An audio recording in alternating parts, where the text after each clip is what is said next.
lang po, ma'am. Pwesto lang po kami. Lambot, grabe.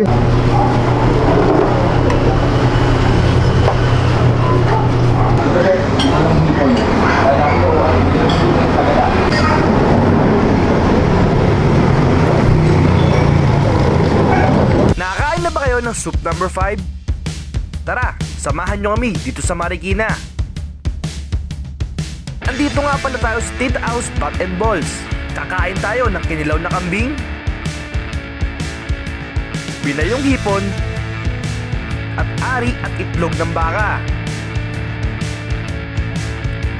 Since 1998 pa nga daw itong kainan nito at mula noon na hindi nila binago ang pagluluto ng soup number 5. Yung bat and ball namin, kaya tinawag na soup number 5, contents ng 5 bahagi ng baka. Yun na yung bat, balls, laman, tuwalya, at saka yung pinakabalat ng baka. Exotic to para sa karamihan pero miski batang araw ay madalas ito ang in-order. Ano kaya ang sikreto nila? Ano pang inaantay nyo? Tara na, kain tayo!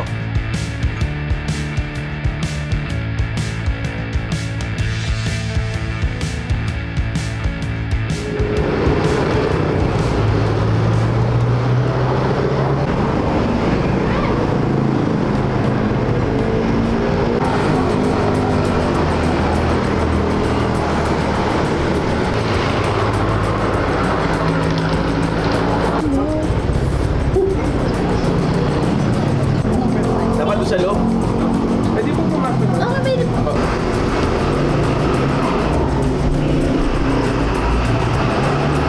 Baka ho yan, baka.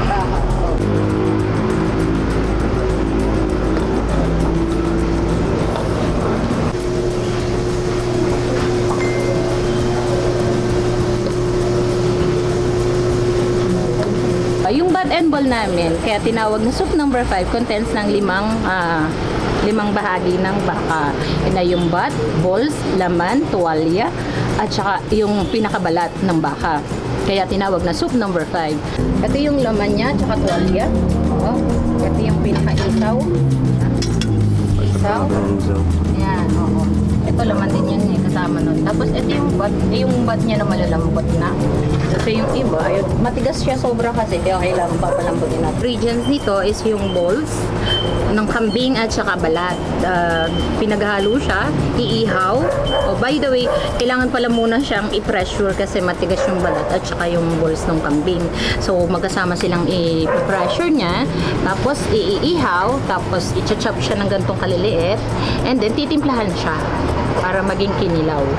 Ang ingredients nito is maliliit na hipon at saka gata, yun lang, tsaka sili, at saka kaunting asin para sa panlasa. Ipapakuluan mo yung gata hanggang sa maluto. Pag nakita mo siyang medyo sticky na, ihuhulog mo yung binayong hipon. Tapos, aantayin mo siyang magmantika, yung ganito, lumalabas yung mantikang ganito.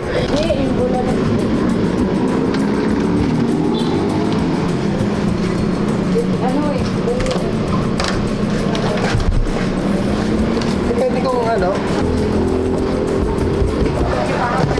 Sige, bayaran ka lang. Kaya sa plastic na white, yung bat and ball ng ilaw.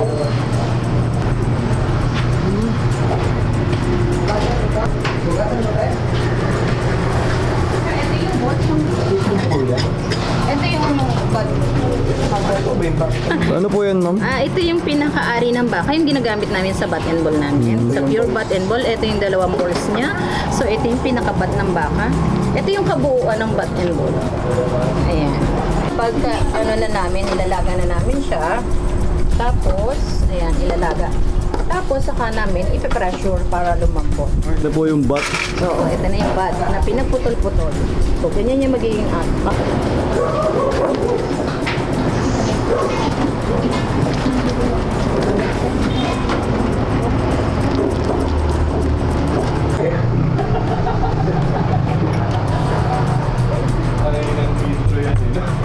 Binayong, hipon. Ano na ba binibigay? Binay sa kayo mga ano. Araw na to. Magkakatataya kami. Ilawin na mga yun. Ang ilawin kami na. Ito yung tuwal. Bali, soup number 5 yung ipapaan. Patikin siya.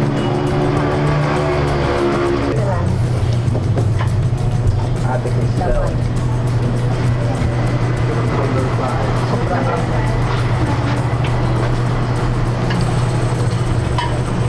Ayan. Tapos lalagyan siya ng garlic at saka ng onion.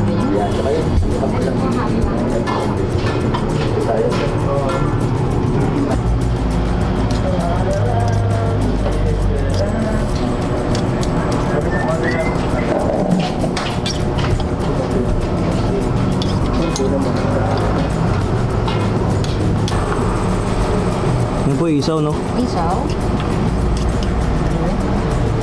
Pag nandito ako sa kalan, liligo ako sa pawis. Sorry.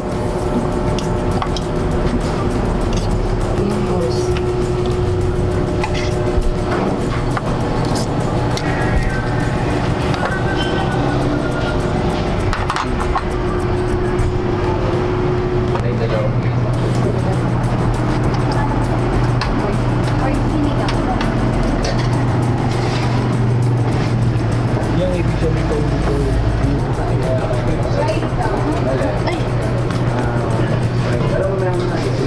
Ayan.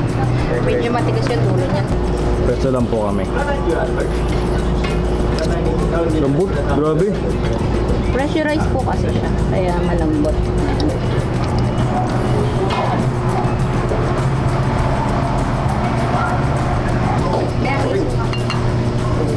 Nanginginig naman ito.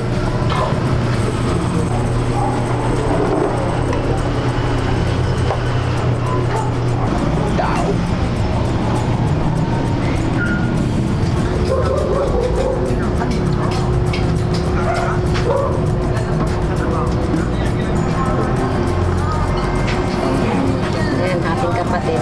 Walang laman.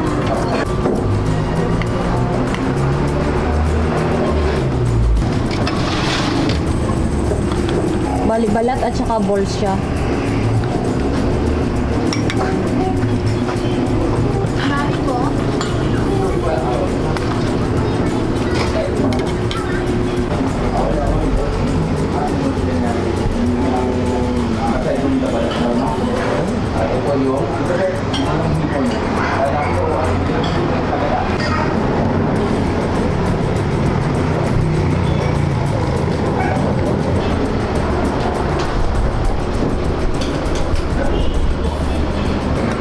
Bat and Balls. Dito yan kay Tita Au sa Marikina. 25 years na sila na 18 na dito. Ayun. Kita nyo naman yan. Tapos may kilawing kambing din sila. Tikman muna natin itong Bat and Balls.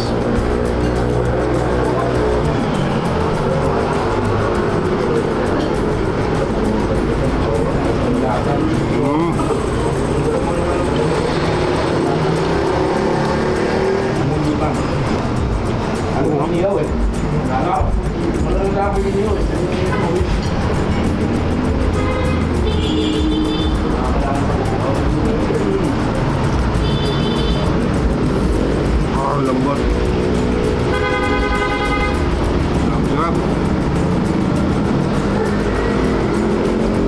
Sarap.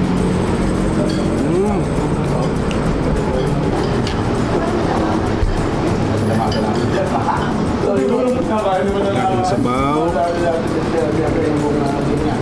Toyo, may sili.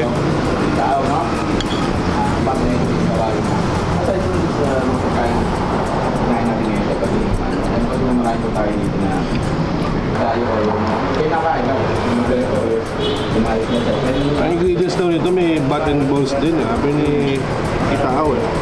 Tikman natin yan.